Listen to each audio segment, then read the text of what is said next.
నాన్న ఏం వండమంటారు? అల్లుడు ఏం తింటావు? మళ్ళీ అస్థికిలో పిండా కూడా వండుతుంది. నాకంత ధైర్యం లేదు, బయటికెళ్ళి తింటాను. అస్థికిలా? అదేం కూర?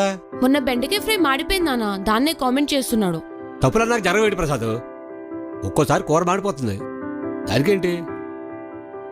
అల్లుడు కోడి తెచ్చాను, ఆ అమ్మాయి అద్భుతంగా చేస్తుంది. ఎలా వండుతావో రెసిపీ చెప్పవే. ఒక కుండలోకి నీళ్ళు తీసుకొని కోడి శవం చుట్టూ తిరుగు, మీ నాన్న కుండకు బొక్కలు పెడుతూ ఉంటాడు. శవాలు కాల్చుకునే దాన్ని తీసుకొచ్చి కట్టబెట్టేశావు నాకు. కోడి కూర గురించి చెప్పమంటే దహన సంస్కారాల గురించి చెప్తుంది అది. అది కాదమ్మా, కోడికి ఏకలు పీకి కడుపులో పేగులు తీసి బోటి కర్రీ చేయాలా? చూసారా, కోడి పేగులు వండేస్తుందంట. ఈకలతో పకోడి, చర్మంతో సూపు చేసేస్తుందంట. కడుపు నిండా తినండే. ఆడెవడో బొగడాగాడు చైనా నుంచి కరోనా వైరస్ వదిలాడు. దీని వంట తింటే ఏ కోడి